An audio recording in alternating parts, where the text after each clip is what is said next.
તમે મહિમ્ન સ્તોત્રનો પહેલો શ્લોક બોલો.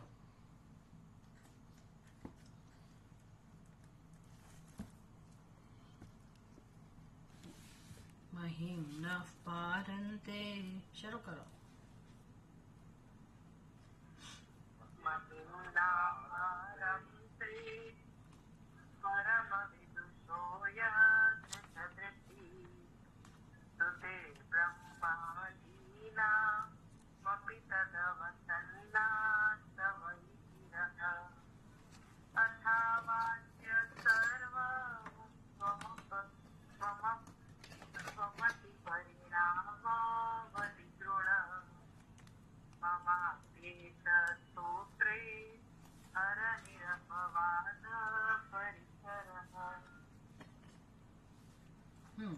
આજે આપણે 17મો શ્લોક કરવાનો છે, રાઈટ?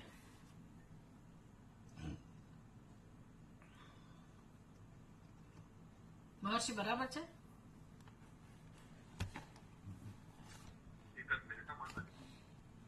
હું માનું છું ત્યાં સુધી છે 17મો શ્લોક.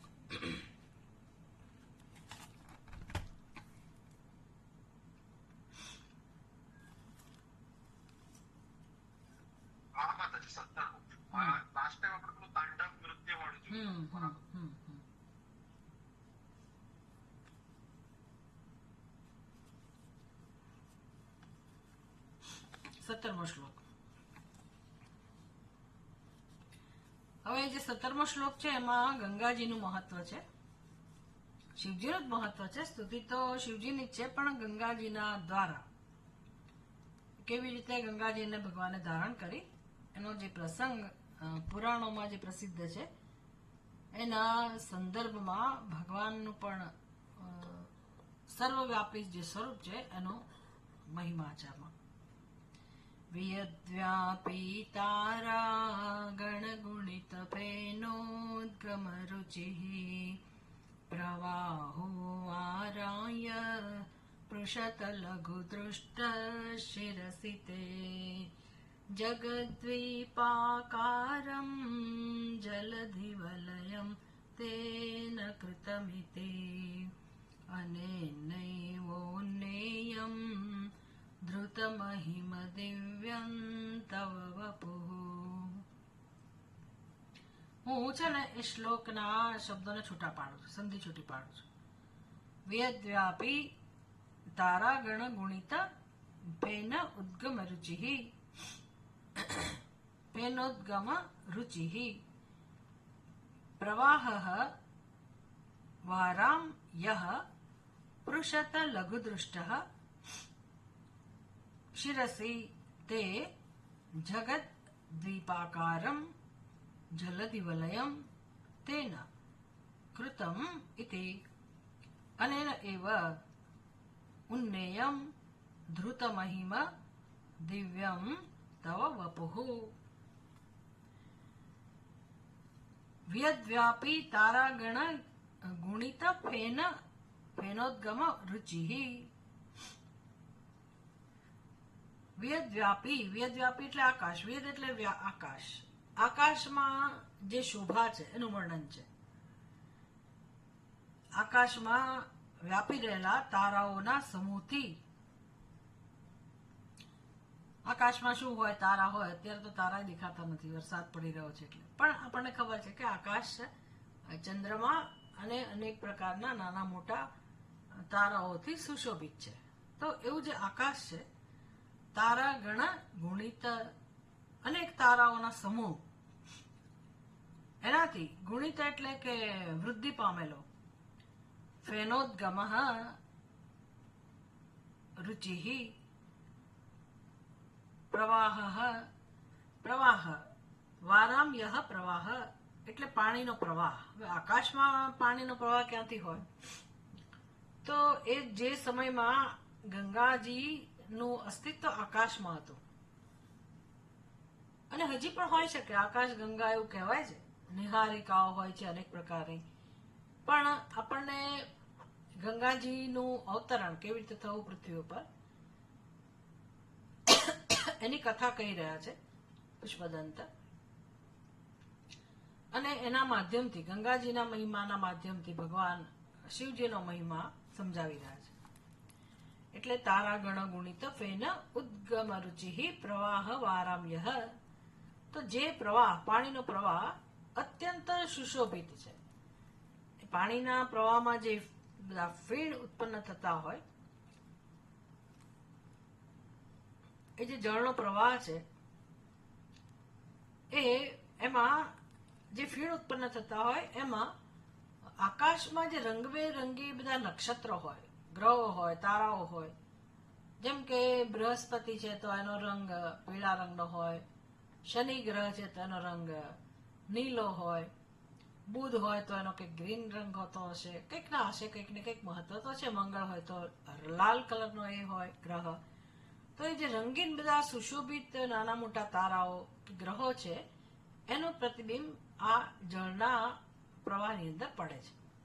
તો જળના પ્રવાહમાં જે બધા ફીણ ઉભરાતા હોય એ ફીણની અંદર આ બધા નક્ષત્રોનું પ્રતિબિંબ છે. એટલે ઝિલમિલ ઝિલમિલ સરસ થઈ રહ્યું છે. બહુ સુંદર નજારો આકાશમાં વ્યાપી રહેલો છે. આ જળનો પ્રવાહ, ગંગાજીનો પ્રવાહ, જે ખરેખર આકાશમાં વહી રહ્યો છે.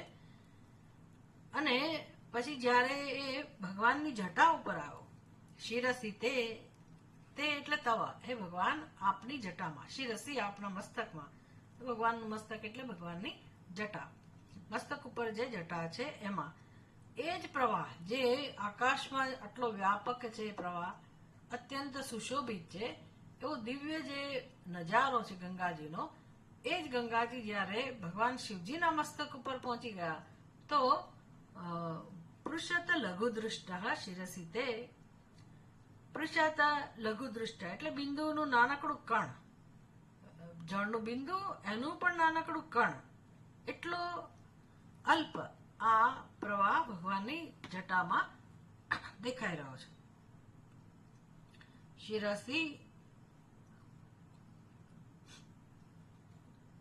શિરસી તે, ભગવાન આપની જટામાં એ પ્રવાહ અત્યંત ક્ષુદ્ર એવો જણાઈ રહ્યો છે. સારું, પછી આગળ કહે છે, જગદ્વીપાકારમ જલધિવલયમ તેન કૃતમિતિ, તે જળ પ્રવાહથી જ સમુદ્ર રૂપ કંકણ વાળું આ જગત. પછી એ ગંગાજીનો પ્રવાહ પૃથ્વી ઉપર આવ્યો તો આખા જગતની શોભા બદલાઈ ગઈ.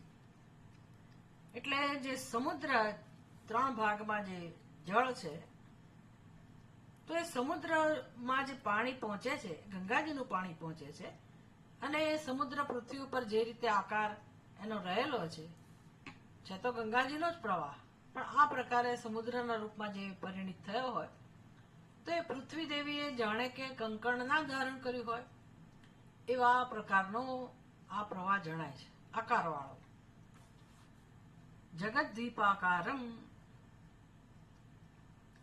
દ્વીપના જેવું આકારવાળું આ જગત, એટલે કે જ્યાં 3 બાજુ પાણી છે, એક બાજુ પૃથ્વી છે, તો જાણે કે કંકણ ના બની ગયો હોય ગંગાજીનો પ્રવાહ, એવું કંકણ વાળું આ જગત જાણે કે દ્વીપ એટલે કે બેટ એના જેવા આકાર વાળું જણાય છે. પૃથ્વીની શોભા આ પ્રકારની થઈ ગઈ.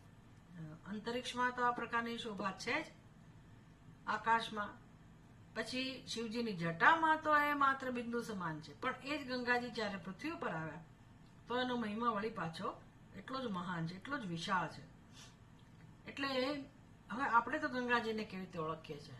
આપણે તો શિવજીની જટામાં ગંગાજી છે એને જોતા નથી, કે આકાશમાં ગંગાજીનો જે મહિમા છે એને આપણે નથી જોઈ શકતા. વર્ણન સાંભળીએ કે ભાઈ હા ચોક્કસ આવું હશે, કારણ કે ગંગાજી ખરેખર તો બ્રહ્માજીના એમાંથી કમંડલુમાં પ્રવેશ્યા છે, વિષ્ણુના ચરણમાંથી પ્રગટ થઈને.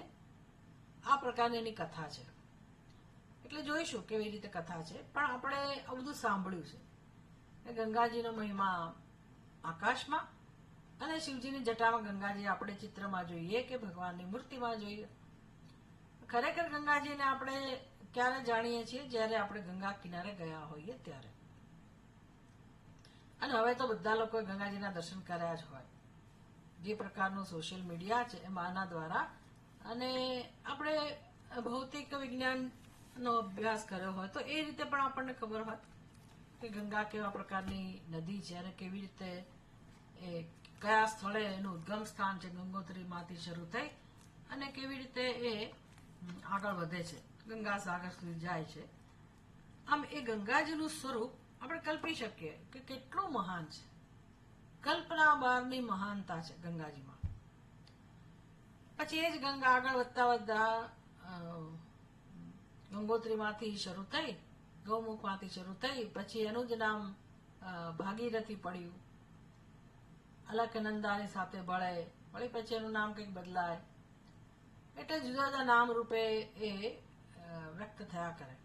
આમાં ગંગાજી આખી પૃથ્વીમાં એની એક અવર્ણનીય શોભા છે. બહુ સુંદર રીતે સમુદ્રના રૂપમાં એ પરિવર્તિત થાય એનું જળ, અને પછી પૃથ્વીની શોભા બની જાય, જાણે કે પૃથ્વી દેહ હાથમાં કંકણના ધારણ કર્યું હોય. તો આટલો મહિમા ગંગાજીનો જે છે, આવા મહાન ગંગાજી જેના એક પ્રવાહમાં આપણે ડૂબકી મારી અને પવિત્ર થઈ જઈએ, એ મહાનતા તો ખરી જ. પણ એમાંય બીક લાગે કે ગંગાજીમાં સ્નાન કરવું સહેલું નથી. આપણે એક સલામત જગ્યા શોધવી પડે અને એવી જગ્યાએ સ્નાન કરીએ. બાકી આપણે એનું સ્વરૂપ જોઈ શકીએ છીએ કે કેટલો મહાન પ્રવાહ છે, કેટલું વિશાળ એનું સ્વરૂપ છે ગંગાજીનું. અને ચોમાસામાં તો એ સમુદ્ર જેવા જ દેખાતા હોય.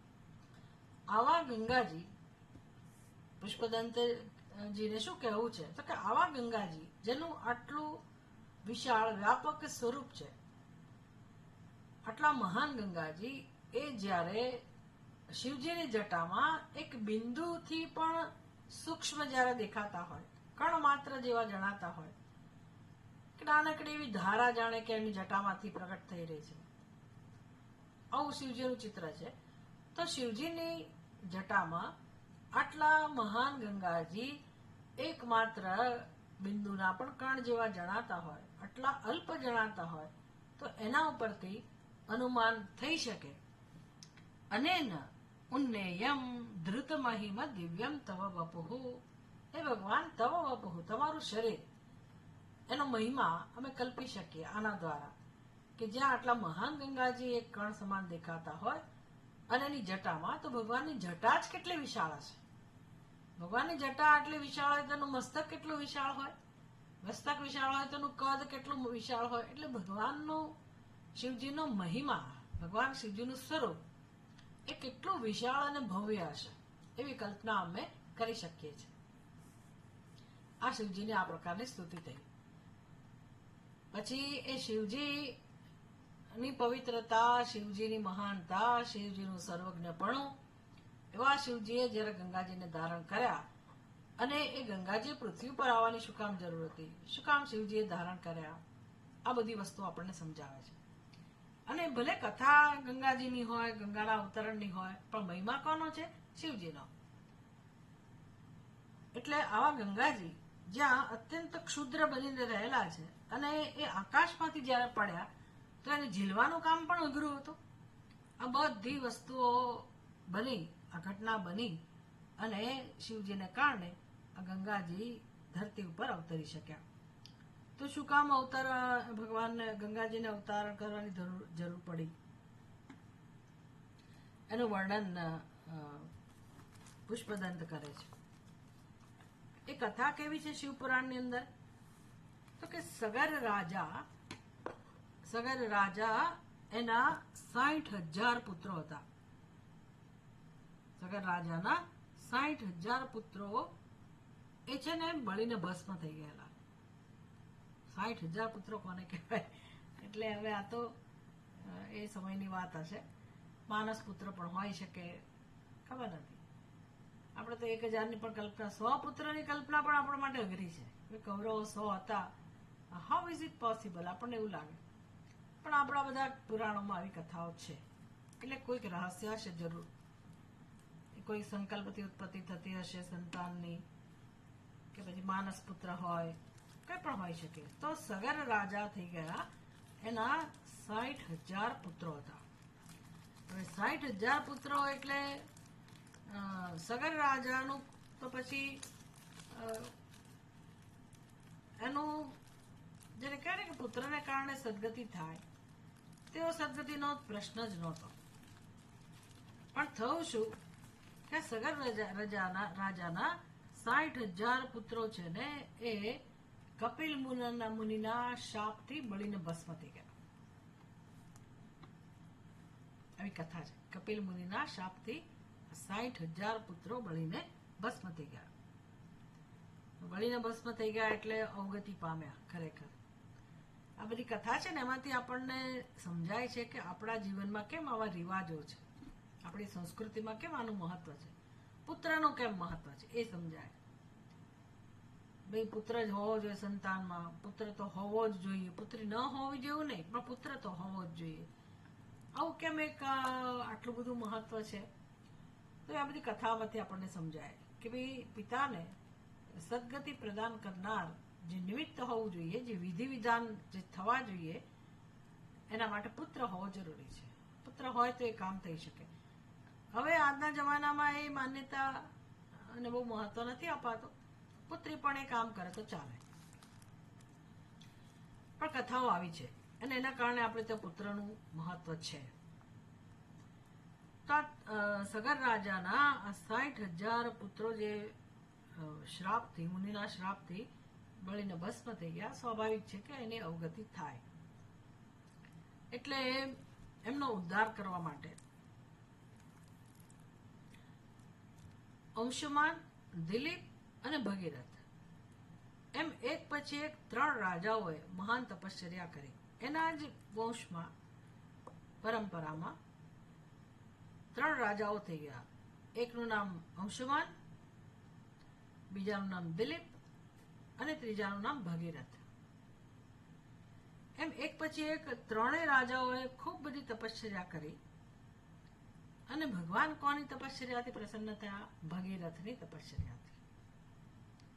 ગંગાજી પ્રસન્ન થયા ભગીરથની તપશ્ચર્યાથી. કારણ કે એવું હતું કે આ બધા જીવો જ્યાં જે જગ્યાએ બળીને ભસ્મ થઈ ગયા હતા, એમના અસ્થિ જ્યાં પડેલા હોય, એનો ઉદ્ધાર ક્યારે થાય? તો કે ગંગાજી માં એ પધરાવો કે ગંગાજીનો એને સ્પર્શ થાય તો પછી એ જીવાત્માનું કલ્યાણ થાય, એની સદગતિ થાય. એટલે બિચારા અવગતિને પામેલા એવી અવસ્થામાં હતા, તો ગંગાજીને કેમ લાવવા પૃથ્વી ઉપર? એટલે આ લોકોએ તપશ્ચર્યા કરી. તો એમાં ભગીરથની તપશ્ચર્યા, ભગીરથ એટલે જ્યાં મહાન પ્રયત્ન છે, ખૂબ બધો પરિશ્રમ જેણે ઉઠાવ્યો અને એની તપશ્ચર્યાથી ગંગાજી પ્રસન્ન થયા અને પછી પૃથ્વી ઉપર આવવા તૈયાર થયા. ગંગાજી એવું કહ્યું કે ભાઈ હું અવતરણ તો કરીશ, પણ મારો જે પ્રવાહ છે ને, એનો વેગ છે ને, એ કોઈ ઝીલી નહીં શકે. એટલે પૃથ્વી ઉપર જો હું સીધી પડું તો હું સીધી પાતાળમાં જ જતી રહું. એટલો ધસમસતો મારો વેગ હશે. અને આપણે જોઈ શકીએ છીએ કે જ્યારે પહાડ ઉપરથી ગંગાજી વહેતા હોય છે અને જ્યારે પુષ્કળ માત્રામાં જળ હોય એટલે એનો વેગ કેવો જબરદસ્ત હોય. તો ગંગાજીની વાત સાચી છે. કહે છે કે હું જ્યારે ઉપરથી, સ્વર્ગમાંથી હું અવતરણ કરું અને પૃથ્વી ઉપર પડીશ, સીધો મારો પ્રવાહ પડશે, તો સ્વાભાવિક છે કે હું તો પાતાળમાં જ પહોંચી જઈશ. પૃથ્વી ધારણ નહીં કરી શકે મને. એટલે હે ભગીરથ, તમે એક કામ કરો, શિવજીને પ્રસન્ન કરો મારા વેગને ઝીલવા માટે. અને માટે ભગીરથે વળી પાછી તપશ્ચર્યા કરી અને ગંગાજીને પોતાની જટામાં સમાવી લેવા માટે, પ્રવાહને ઝીલવા માટે ભગીરથે ભગવાનને પ્રાર્થના કરી. શિવજી પ્રસન્ન થયા અને બધું સરસ, બધું એને કે વ્યવસ્થા થઈ ગઈ. કાર્યક્રમ ગોઠવાઈ ગયો. ગંગાજી પૃથ્વી ઉપર આવશે અને ભગવાન શિવજી એને પોતાના મસ્તક ઉપર ઝીલી લેશે અને પછી એમ કરતા કરતા ધીરે ધીરે પૃથ્વી ઉપર એમનું અવતરણ થશે. એટલે બધું ગોઠવાય તો ગયું. હવે થયું એવું કે અવતરણ કરતા પહેલા ગંગાજીના મનમાં અભિમાન થયું. એમને વળી એવો વિચાર આવ્યો કે આ શિવજી મારો વેગ કેવી રીતે ઝીલી શકશે, એટલે મારી તાકાત તો જબરજસ્ત છે, તો કદાચ એવું બને કે હું શિવજીને લઈને જ પાતાળમાં જતી રહીશ. આવું ગંગાજીને અભિમાન થયું. શિવમના સૂત્રની અંદર પાર્વતી દેવી માટે પણ એવો એક શ્લોક છે, સ્વલાવણ્ય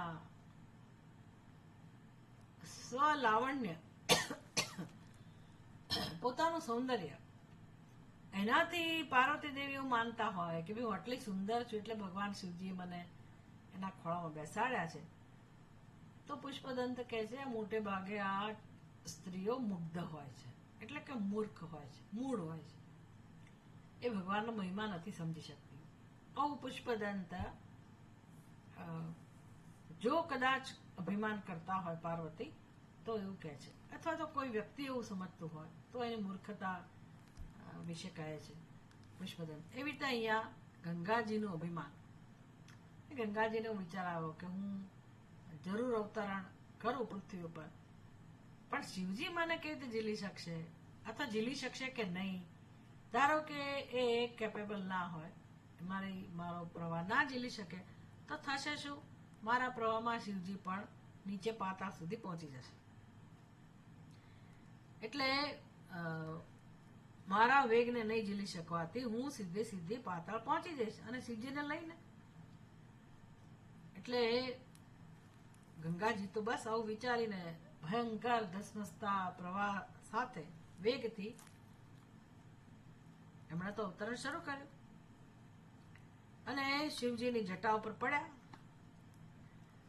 જેવા પડ્યા એટલે શિવજીની જટા, આપણે તાંડવમાં જોયું ને, જટા તાડિત તટા, એટલે આ જે અંતરિક્ષ અને કિનારીઓ હતી સ્વર્ગની, એ બિચારી જાણે કે લોહી લુહાણ થઈ ગઈ હતી, ખંડિત થઈ ગઈ હતી. જેને કારણે ભગવાનની જટા અફળાવાથી, વિખરાયેલી જટા જે અથડાતી હતી, ભગવાન નૃત્ય કરતા હતા અને એની જટા જે અથડાતી હતી એને કારણે અંતરિક્ષની કિનારીઓ બધી ઘવાયેલી હતી.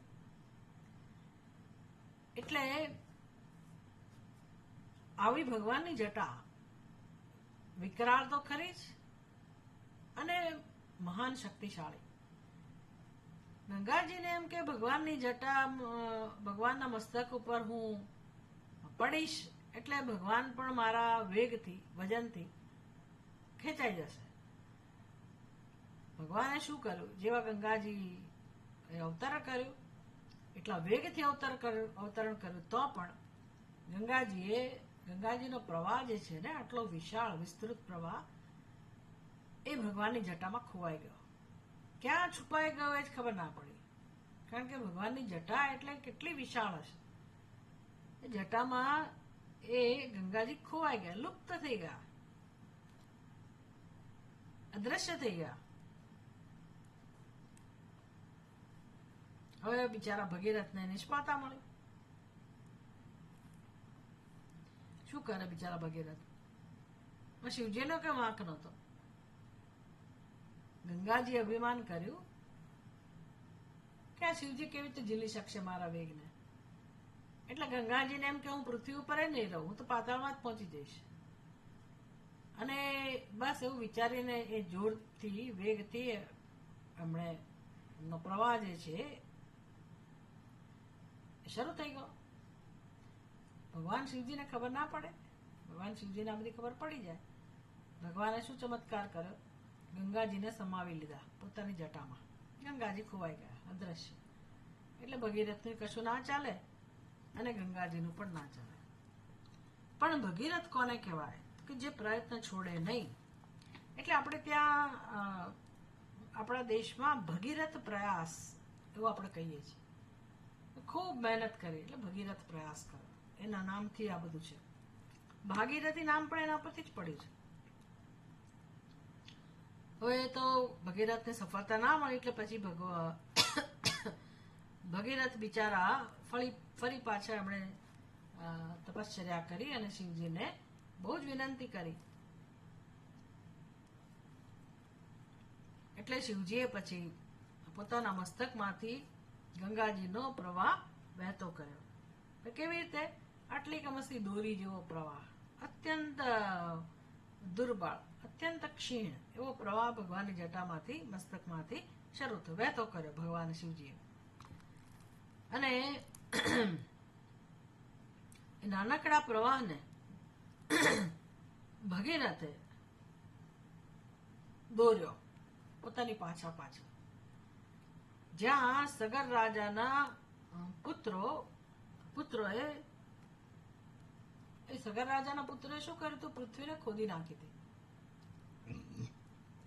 અને એટલો મોટો ખાડો થઈ ગયો હતો. એટલે પછી એ ભગીરથ ગંગાજીને ત્યાં લઈ આવ્યા દોડતા. અને પછી એમ કરતા કરતા એ સ્થળ જળથી ભરાઈ ગયું. એટલે જેટલા ખાડા હતા પૃથ્વી ઉપર, પૃથ્વીને ખોદી કાઢી હતી ને, એટલે જેટલા ખાડા હતા પૃથ્વી ઉપર એ બધા જળથી ભરાઈ ગયા. અને એમાંથી સમુદ્ર બન્યો, સાગર એમાંથી બન્યો. અને એમ કરતા કરતા પાતાળમાં જઈને ગંગાજીએ બધા સગર રાજાના પુત્રો હતા એનો ઉદ્ધાર કર્યો.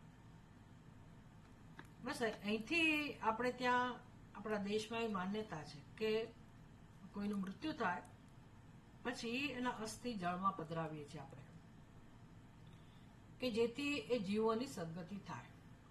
અને એ કામ એના ઘરના લોકોએ કરવું જોઈએ, અમુક સમયમાં કરી દેવું જોઈએ, આપણે માનીએ છીએ. પણ આજ સુધી વિચાર કરો, આજ સુધી આ માન્યતા ચાલી રહી છે. આ કથા તો ક્યારની હશે ભગવાન જાણે. કારણ કે ગંગાજીનો ઉદ્ભવ તો ક્યારની વાત હોય, એટલે એનો તો કોઈ સમય જ કાઢી ના શકાય.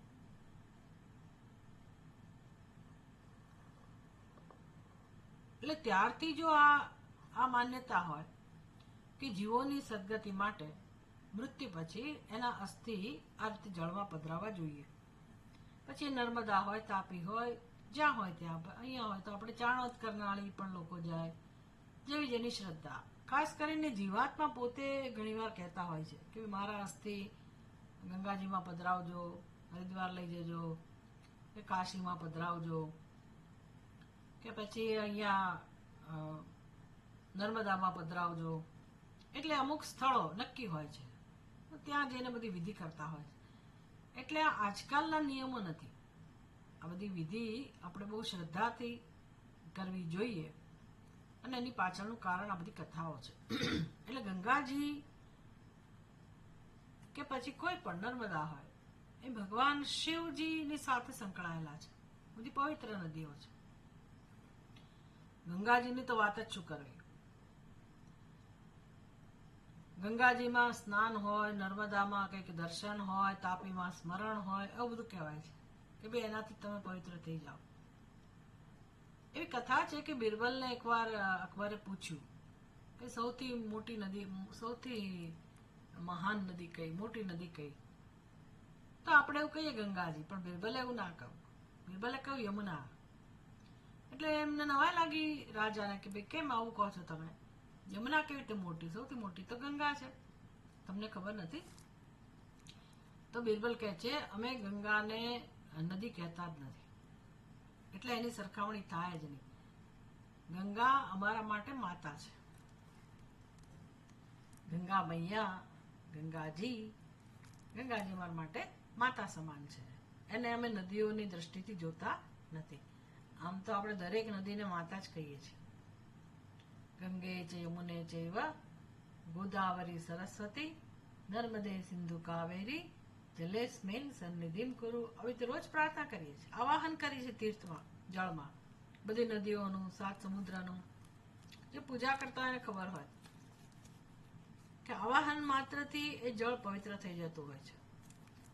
એટલે ગંગાજીનો મહિમા આજે પણ એટલો જ છે, અને ખાસ કરીને આવા અસ્થિ પધરાવવા માટે. સગર રાજાના આ બધા પુત્રો એનો ઉદ્ધાર થઈ ગયો. કોના દ્વારા? ભગીરથ દ્વારા. એટલે આ શ્લોકમાં એનું વર્ણન છે. તેન જલદિવલયમ જગત દ્વીપાકારમ કૃતમ. એટલે આ ગંગાજીનો જે પ્રવાહ છે એના જળથી ભરાઈ ગયેલા સમુદ્રથી પૃથ્વી ચારે બાજુથી ઘેરાઈ ગયા. પૃથ્વી દેવી અને જાણે કે બેટ બની ગઈ. શિવજીના મસ્તકમાંથી જે ગંગા પ્રવાહ વહેતો થયો એણે સમુદ્ર રૂપી એટલે કે જળ રૂપી કંકણ તૈયાર કર્યું. આવું સરસ કવિ દ્વારા થયેલું વર્ણન છે. એટલે પહેલા એનું આકાશમાં હોય ત્યારે કેવું વર્ણન છે એ વર્ણન કર્યું. આકાશમાં બધા નક્ષત્રો હોય તો પોતે ગંગાજી અત્યંત શુભ્ર છે, શ્વેત છે અને પારદર્શક છે. તો એમાં આ બધા નક્ષત્રોનું પ્રતિબિંબ પડે છે. એટલે એ પ્રવાહ અત્યંત સુંદર જણાય છે.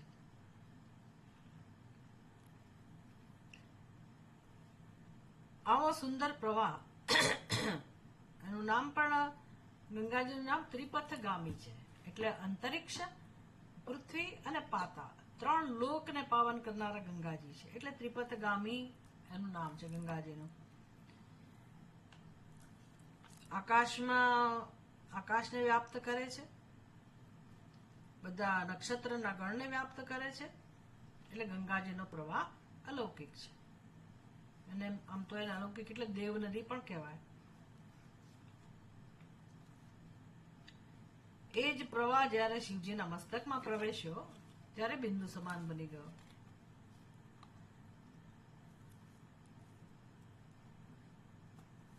તો પછી એ શિવજી કેવા મહાન હશે, એટલે કેટલા સર્વવ્યાપક હશે એનું અનુમાન આના ઉપરથી થાય છે.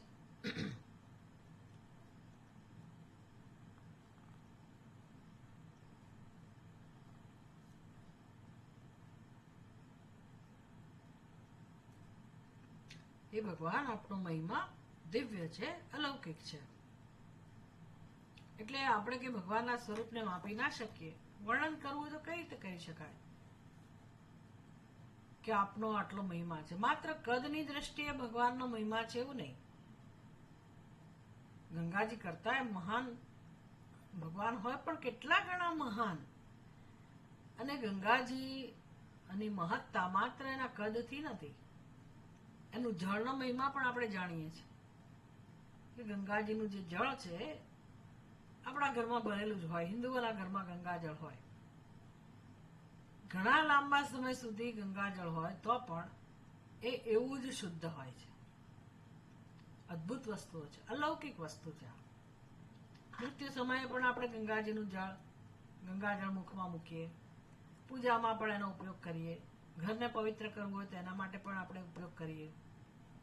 અનેક રીતે આ ગંગાજળનો મહિમા રહેલો છે આપણે ત્યાં. અને ઋષિકેશ જઈને ગંગાજીમાં સ્નાન કરવું, અમુક સમયે કરવું, કુંભ મેળામાં કે પછી માઘ મહિનામાં કોઈ એવા પવિત્ર દિવસે ગંગાજીમાં સ્નાન કરવું, એટલો બધો મહિમા છે. એટલે અપરંપાર શ્રદ્ધા છે લોકોને ગંગાજીમાં. એટલે આપણા લોહીમાં જ છે આ બધું. આવા ગંગાજી જેની આટલી પવિત્રતા છે, જેની અંદર આટલું બધું સામર્થ્ય છે, તે પવિત્રતા કોને કારણે છે? ગંગાજીની પવિત્રતા કોને કારણે છે? એની મહાનતા કોને કારણે છે? તો કે એનો જે આશ્રય છે મહાદેવ, એને કારણે. એટલે ગંગાજીની મહાનતા ના આધારે ભગવાન શિવજીની મહાનતાનું અનુમાન કરવામાં આવે છે. કેવી રીતે આપણે ભગવાનની મહાનતા સમજી શકીએ? ખાલી શ્રદ્ધા હોય એટલે બોલ કરીએ કે હા ભગવાન મહાન હોવા જ જોઈએ, ભગવાન આ જગતનું સર્જન કર્યું, ભગવાન આ જગતનું પાલન કરે છે, સર્જન કરે છે. તો ભગવાન સર્વજ્ઞ હોય, સર્વવ્યાપક હોય, સર્વશક્તિશાળી હોય એવું આપણે માનીએ છીએ. પણ આપણી બુદ્ધિમાં, આપણા મનમાં એ ભગવાનનો સાક્ષાત્કાર થાય એટલે કે ખાતરી થઈ જાય કે હા ચોક્કસ ભગવાન ની મહાનતા અને આંકી ના શકાય એવા ભગવાન છે, ભગવાન શિવ. એટલે ગંગાજી સમક્ષ છે, આપણી સમક્ષ. ભગવાન આપણી સમક્ષ નથી, ગંગાજી સમક્ષ છે. ગંગાજીનો મહિમા, જેમ કે એનું પાણી ક્યારેય અશુદ્ધ થાય જ નહીં, એ પ્રકારનો મહિમા. એ સિવાય જે જગતમાં જે રીતે વ્યાપ્ત છે એવો એનો મહિમા. અને પુરાણોમાં તો ગંગાજીની ઘણી બધી કથા છે.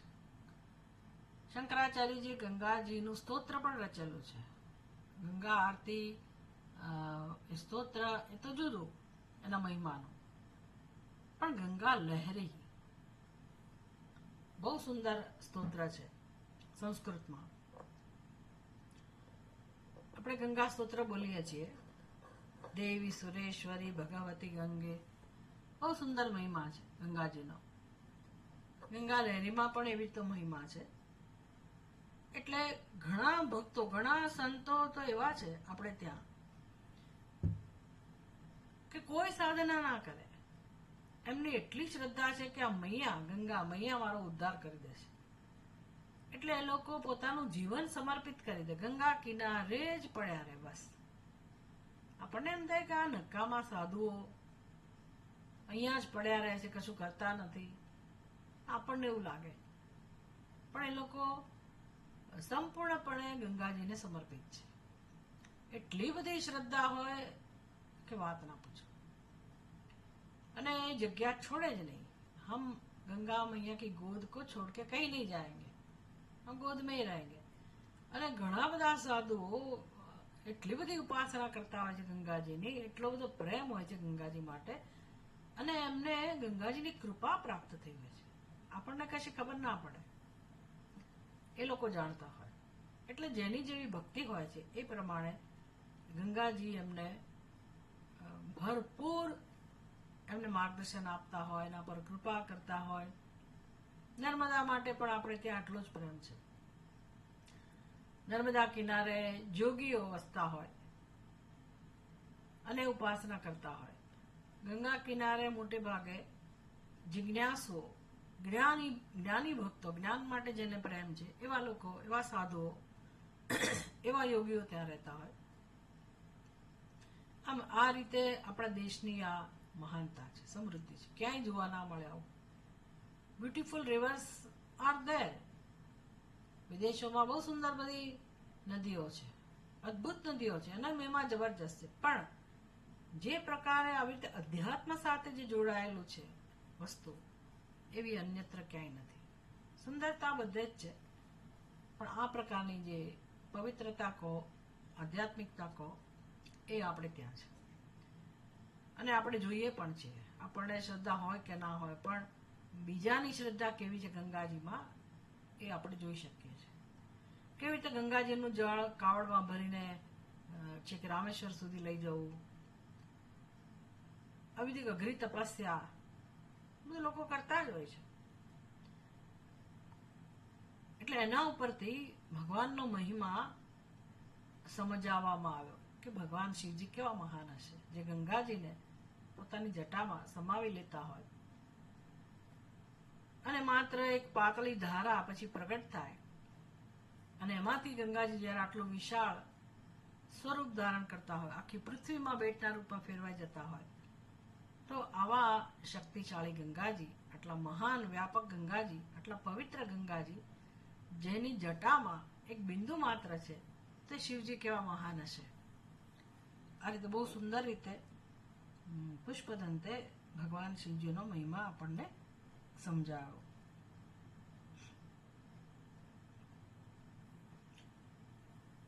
શ્રી હરિ એટલે કે વિષ્ણુ ભગવાનના ચરણમાંથી ગંગાજી પ્રગટ થયેલા છે,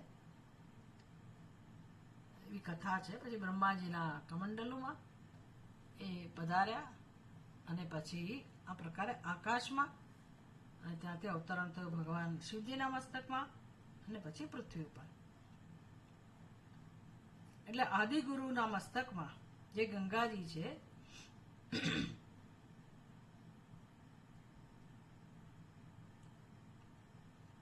હવે જ્ઞાન ગંગાની વાત કરવાની.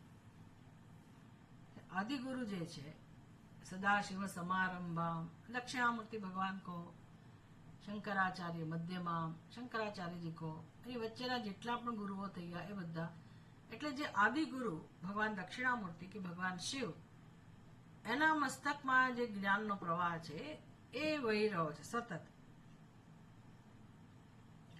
અને ક્યાં સુધી પહોંચે છે શિષ્ય સુધી પહોંચે છે શિષ્ય પોતાની બુદ્ધિમાં એને ઝીલે છે જો અહંકાર ઉત્પન્ન થાય આપણી બુદ્ધિમાં તો વળી પાછું એ જ્ઞાનનો પ્રવાહ અદ્રશ્ય થઈ જાય વળી પાછી ભગવાનની આપણે સ્તુતિ કરીએ ભક્તિ કરીએ એ વળી પાછો એ જ્ઞાનનો પ્રવાહ વહેવા લાગે અને એમ કરતા કરતા અજ્ઞાનમાંથી આપણે મુક્ત થઈએ એટલે આપણી સાધના આપણી ઉપાસના અને આ કથા આ બંનેનો સમન્વય કરવાનો ભગવાન શિવજીનો મહિમા તો ખરો જ પણ ભગવાન શિવજી મહાન છે ગંગાજી મહાન છે હું કોણ છું મને એને શું સંબંધ છે એ લોકો તો મહાન છે તો બહુ ચાલો આપણે એની પૂજા કરીએ આરાધના કરીએ પણ એનાથી તાત્પર્ય શું છે ભગવાનની સ્તુતિ કરવાથી શું સંબંધ છે આપણને એને બે આપણી બુદ્ધિમાં પણ આ પ્રવાહ પ્રગટ થવો જોઈએ દરેકની બુદ્ધિમાં પ્રવાહ છે જ્ઞાન તો દરેકની બુદ્ધિમાં છે પણ એ સાંસારિક રીતે વહી રહ્યું છે સંસારમાં જે કલ્પિત કલ્પનાઓ છે હું અને મારું એવો સંસાર રાગ અને દ્વેષ અહંકાર અને મમકાર આ જે પ્રકારનું જ્ઞાન છે આપણી અંદર જે માત્ર કલ્પના છે આપણને ખબર નથી એટલે અજ્ઞાનના પ્રવાહમાં આપણે વહી રહ્યા છીએ તો કેવી રીતે ગુરુની કૃપા થાય ભગવાન શિવજીની ભગવાન દક્ષિણામૂર્તિની ભગવાન નારાયણની કૃપા થાય અને જે ભગવાનના બુદ્ધિમાં જે જ્ઞાનનો પ્રવાહ છે જે સાક્ષાત ભગવાનનું સ્વરૂપ છે તો ત્યાંથી એ આપણી બુદ્ધિમાં અવતરણ કરે એ જ્ઞાન જેમ 10મા અધ્યાયમાં ભગવાન કહે છે ગીતામાં નાશયામી તેષામ અજ્ઞાનમ જ્ઞાનદીપેન ભાસ્વતા ભગવાન કહે છે કે હું તેષામ સતત યુક્તાનામ ભજતામ પ્રીતિપૂર્વકમ તો જે ભક્તો મારું પ્રેમથી સતત અમારું સેવન કરે છે સ્મરણ કરે છે ભજન કરે છે કીર્તન કરે છે મને જાણવાનો પ્રયાસ કરે છે ભગવાન કહે છે કે હું એની બુદ્ધિમાં અવતાર ધારણ કરું છું જ્ઞાન વૃત્તિના રૂપમાં અને એનું અજ્ઞાન દૂર કરું છું હંમેશ માટે મુક્ત થઈ જવાય જો આ પ્રવાહ આપણી બુદ્ધિમાં જન્મે તો એટલે એ જ ગંગાજીને આપણે પ્રાર્થના કરતા હોઈએ છીએ જ્ઞાનનું પ્રતીક છે ગંગાજીની કૃપાથી ગુરુની કૃપાથી એ જ જ્ઞાનનો પ્રવાહ અહમ બ્રહ્માસ્મિ તત્વમસી સર્વમ ખલુદમ બ્રહ્મ પૂર્ણોહમ શિવોહમ આવું જે પરમ સત્ય છે એનું આપણને ભાન થાય કે હું કોણ છું અને હું ક્યાં પડ્યો છું કે પડેલી છું કેવું જીવન જીવીએ છીએ કેવા વિચારો છે અને કેવી દશા છે આપણી એવું સમજાય એટલે જ્ઞાનની બહુ જ જરૂર છે જીવનમાં તો એવો પ્રવાહ આપણી બુદ્ધિમાં વહેતો થાય અને જ્યારે જ્યારે વચ્ચે અહંકાર આવે તો વળી પાછું આપણે ભગવાનને શરણે જઈએ અને ભગવાનને પ્રાર્થના કરીએ કે તમે કૃપા કરો અને અમને માર્ગદર્શન આપો કે જેથી અમે અમારા જીવનનો સદુપયોગ કરીએ હવે પછીનો જે મહિમા છે ભગવાન શિવજીનો એમાં ભગવાન કેવી રીતે પોતાની સ્વતંત્રતા દર્શાવે છે એનું વર્ણન છે એક 8મા શ્લોકમાં એવું આવ્યું મહોક્ષ ખટ્વાંગમ પરશુરજિનમ ભસ્મપણિના કપાલમ ચેતી તવ તંત્રોપકરણમ આ બધું વર્ણન આવ્યું કયા શ્લોકમાં હતું 8મા શ્લોકમાં મહોક્ષ ખટ્વાંગમ પરશુરજિનમ ભસ્મપણિના કપાલમ ચ ઇતિ તવ વરદ તંત્રોપકરણમ કે આ ભગવાન કેવા છે આટલા મહાન શિવજી એની એ કેવી રીતે બિરાજમાન હોય છે કેવી રીતે રહેતા હોય છે રહેણી કરણી કેવી છે કુટુંબ કબીલો કેવો છે એનું ઘર, એની લાઈફસ્ટાઈલ કેવી છે? તો કે ઘરમાં એક ઘરડો બાળક છે, મોક્ષઃ ખટ્વાંગમ. ખટ્વાંગમ એટલે ખાટલાનો પાયો. પરશુ એટલે ફરસી. અજીનમ એટલે ચર્મ, ચામડું જે વીંટાળેલું છે ભગવાને. ભસ્મ એમના શરીર ઉપર લેપાયમન કરેલી છે. ફણીનઃ, ફણીન એટલે સર્પ વીંટાળાયેલા છે. કપાલમ એટલે ખોપરી. ઇતિ તવ વરદ તંત્રોપકરણમ. હે વરદાયક, હે મહાદેવ, આ જગતનું સંચાલન આપ કરી રહ્યા છો, પણ શેનાથી કરો છો? આપણે તો આપણા ગામનો સરપંચ હોય તો એનો વટ પડતો હોય, એનું ઘરે તો કેવું સરસ હોય, એની પાસે કંઈક સારા સાધનો હોય, ગાડી હોય, વાહનો હોય, કંઈક તો આમ મોભો હોય ને એનો. આ આખા જગતનું સંચાલન કરનાર મહાદેવનું કોઈ કરતા કોઈ એની પર્સનાલિટી નથી. આવું કેવું? કોઈ એનો મોભો જ નથી. એવું કેવું? સાવ કેવું દરિદ્ર જીવન જીવી રહ્યા. આવું એનું વર્ણન હતું કે એની પાસે કશું જ નથી, આખા બ્રહ્માંડનું સંચાલન કરી રહ્યા છે, પણ સામગ્રી તો જુઓ, બસ આવી સામગ્રી છે. વિભૂતિ એટલે શું? નકામી વસ્તુઓ બધી. સાપ એટલે શું? આપણે તો આમ એનું ચિત્ર જોઈને આપણે ગભરાઈ જઈએ. ખોપરી આપણને ના ગમે. બધી અશુભ વસ્તુઓ જાણે કે એની આજુબાજુ છે. અને ભગવાન સંચાલન કરે છે જગતનું. એટલું જ નહીં, કુબેર જેવાના સંપત્તિ પણ એ આપી શકે છે. વિચાર કરો. એટલે એમની ખાલી આ પ્રકારની રહેવાની રીત છે. એવું ગરીબ છે એવું નથી, દરિદ્ર છે એવું નહીં. એ આપણા દેશમાં અમુક જાતિના લોકો આવું જીવન જીવતા હોય છે, એવું મેં સાંભળ્યું છે. ખૂબ પૈસો હોય પણ દેખાવમાં એ લગર વગર રહેતા હોય. એટલે એ જણાવવા ના માંગતા હોય સંસારીઓને, સમાજમાં જણાવવા ના માંગતા હોય કે મારી પાસે ખૂબ પૈસો છે. એવું નથી ભગવાન શિવજીનું. ભગવાન શિવજી છળ કપટ નથી કરતા. ભગવાન શિવજીની એક દ્રષ્ટિ પડે તો આપણે ન્યાલ થઈ જઈએ, એવો એનો મહિમા છે, એવું સામર્થ્ય છે ભગવાન શિવજીનું. પણ પોતે વૈરાગ્યમાં નિષ્ઠ છે અને એવું દેખાવ કરવા માનતા નથી. આવું વર્ણન દ્વારા ભગવાનનો મહિમા કહેવામાં આવ્યો. હવે એનાથી વિપરીત વર્ણન છે કે ભગવાને કેવો આડંબર કર્યો અને કેવા નાનકડા કાર્ય માટે. એ આપણે જોઈશું 18મા શ્લોકમાં. આજે નહીં, એની પછીના ક્લાસમાં આપણે જોઈશું.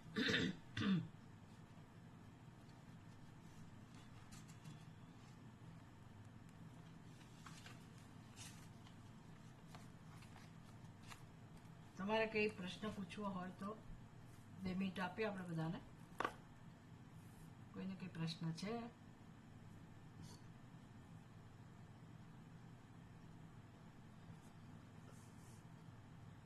હવે તમે લોકો થોડી વાર માટે તમારો વિડીયો ખોલી શકો, જેથી મને ખ્યાલ આવે કે કોણ છે.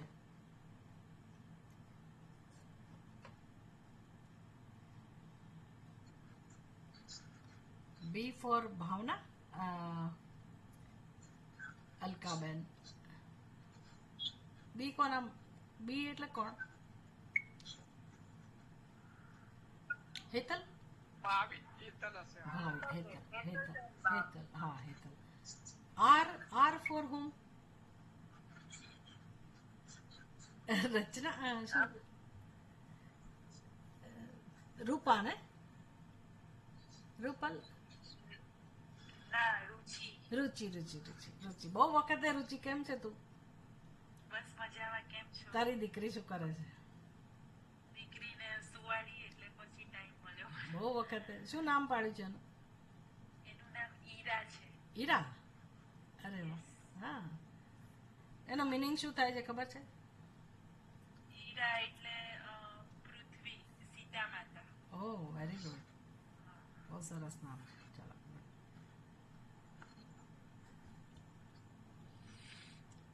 શું નવીન છે અલકાબેન? સરસ છે માતાજી. હા, સરસ છે. આવતીકાલની તૈયારી છે? કાલે કેટલા વાગે છે? આવતીકાલે આપણો 10:30 પોણા 11. એ 10:30 ને? બરાબર છે. ચોક્કસ સરસ, વેરી ગુડ. પણ કાલે માતાજી થર્સડે નહીં હા, એટલે પરમ દિવસે શુક્રવારે નેક્સ્ટ ક્લાસ કાલે એટલે ફ્રાઈડે, આપણે ફ્રાઈડે. હા, વરસાદ નહીં હોય તો બરાબર લગભગ તો આપણને કોઈને બહુ નજીકના છે બહુ વાંધો ના આવે. હા, વાત ઠીક છે, સાચી વાત છે. ચોક્કસ. કરદમ હું તને જોઈ ગઈ. હેલો હા, અવાજ ઓછો આવે છે. અવાજ ઓછો આવે છે. ઓકે, હા હા કોઈને કશું પૂછવાનું છે? બધાને ગમે છે શિવમના સ્તોત્ર? ગમે છે? ઓકે.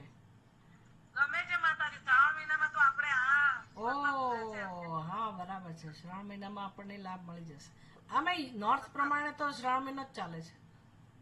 એ લોકોનો પૂનમથી શરૂ થઈ જાય ને એટલે આપણને એનો લાભ મળશે ને પછી પણ મળશે. Very good.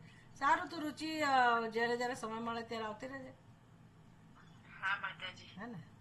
બાકી બધું સરસ છે તારું? હા ચાલે છે. ચાલે છે. ઓકે. ક્યારેક મળજે ખરી રમાબાને ત્યાં, ગોઠવજે. મારે આવું છે તમને પર્સનલી મળવા આવો, બેબીને આવો. લઈને પણ હવે મેળ પડે ત્યારે. હા, સંકલ્પ કરીશ તો મેળ પડશે. સંકલ્પ કરજે. બરાબર, જરૂર આવજે. સારું, આજે બધાને વહેલા આપણે છૂટા પડીએ છીએ. ઠીક છે. ઓમ પૂર્ણમદ પૂર્ણમિદમ પૂર્ણાત પૂર્ણમુદચ્યતે પૂર્ણસ્ય પૂર્ણમાદાય પૂર્ણમેવાવશિષ્યતે. ઓમ શાંતિ શાંતિ શાંતિ. હરિ ઓમ. શ્રી ગુરુભ્યો નમઃ. હરિ ઓમ. જય શ્રી રામ. જય શ્રી રામ. જય શ્રી રામ. કેમ ગયો તારો શિવ? જય શ્રી રામ એને મૂકી